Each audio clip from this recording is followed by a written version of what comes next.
What's up, y'all? I love you. Love me. I love this creation. Strange. It's weird. It's wild. That's true, and it's never gonna not be that. I am Dank Fart, the pirate poet. Fart is spelled P-H-A-R-T, is an acronym for pretty hot and reasonably talented. I'm gonna produce a whole bunch of content regularly to promote my project, the Poem Peace on Earth movement, and the Peaceful Mother Lover Challenge, where we all make peace on Earth by making peace signs on the Earth. Contribute $1 to me. 33% goes to organizations supporting permaculture, plant medicine, and psychedelics, helping the world heal through healing ourselves and healing our systems and creating abundance of food, quality, and energy resources. Anyway, thank you all for being here today. I'm here to talk a little bit about how mediums, which is when I'm talking in relationship to art and different forms and modalities of art, from painting to writing, could be typing on it, could just be spontaneously orating it as the bards did back in the day, or you could be making music, banging on drums, cooking in the dinner, the food, and any of the meals really, and wherever you cook them on a campfire or in a kitchen, and wherever your creative process takes you and how you be within that. And anything can really be done in that way, shape, or form in that creative process, and becoming so adept at it, and adept means highly skilled at that you then can release your creativity into it, and you can just, like, if you were a cook, a really high level artisan cook, be able to look at the cabinet, look at the fridge and the freezer, whatever you want, and have no idea for a recipe, none whatsoever, but you just like look and you just and you understand the flavors, the smells, the scents, and how they interrelate, and you could just pull all of these things together, and you could concoct something completely out of your own creative process that would be fantastically delicious, because you understand the concepts and the structures of the parameters of the medium that you are working with. If you are a cook, yes, the ingredients of whatever the meal you're cooking, but there's also different levels in of the ingredients. You know, you got like the big chunky vegetables or whatever else you're putting in, the grains and the spices, and so there's all these different elements, and every medium has its own different elements. Within poetry, elements are the very most basic one is the alphabet itself, and whatever alphabet you're using. Also, the breath as a tool, because I do not believe a poem exists until it has been spoken into the world and that it is read into the world. Otherwise, it is just a scrawling upon the page, and it has not been brought yet to life. But then there's also syntax, which is how the way the words are ordered, and which can mess with how your brain relates to them and creates new definitions of understanding and relationship within that. And then there's also rhyme and meter, and assonance, which is using letterings that's not like at the end, but like, apple, asshole, artichoke, aardvark, retaliate, the A's, all the A's in there, assonance, I'm pretty sure. But yeah, so all of those different things, and then as a painter, you can do, if you're doing painting, you have your palette of colors, and then all the different strokes, and then, music, you play guitar, and then the notes within it, and then there's also the beat, and within that, and the structure, or if you're drumming, whatever, every single medium has its pieces and toolkit that you need to do.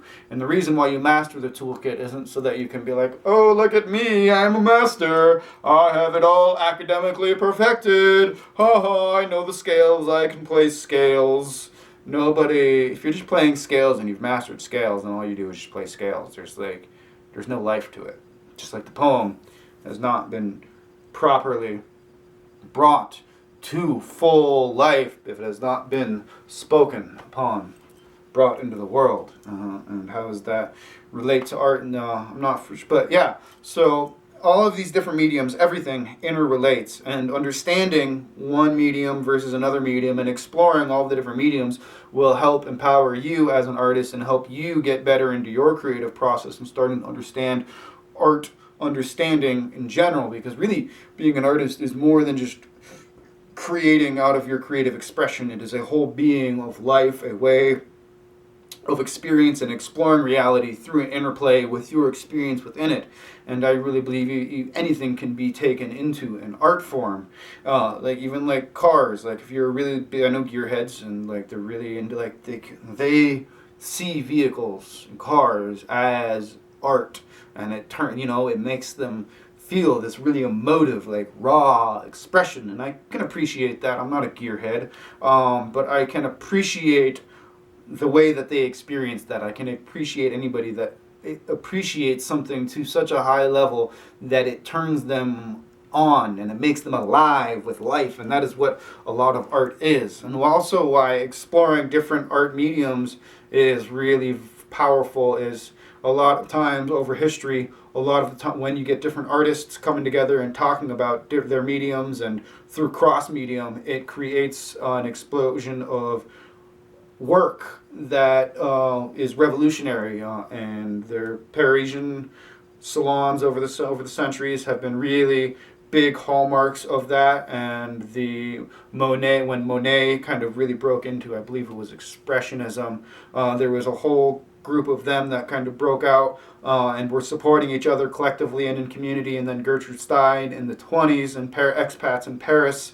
It was Hemingway, F. Scott Fitzgerald, Picasso. Many of these renowned names that we know were all talking and informing each other of their work. Also The Beach, Jack Kerouac, Allen Ginsberg, William Burroughs, Gary Snyder, all of these people. When it's about creating these communities of artists that are supporting and creating and talking across modalities, that it really allows expression to come out to the world in a new way and create new perspective, and creates a new interplay of our experience with our world and our conscious experience within it, and becomes very powerful and very revolutionary. And art has always been a powerful revolutionary force for social conscious transformation.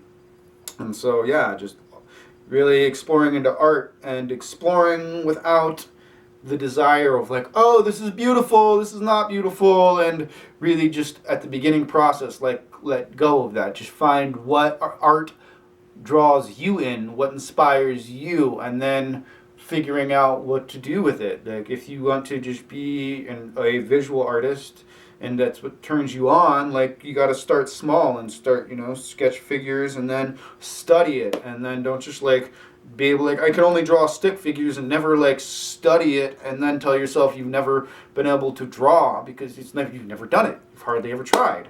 But anyways, that's just like all life, all relationships, and within it, it's just got to find it. And if it doesn't turn you on, you're probably not going to do it, because in order to get good at whatever you're going to do, it takes a lot of time and practice. And if it's not, you don't love it and it doesn't turn you on, you're very likely not going to do it. And so then it's about figuring that out and finding what sparks for you.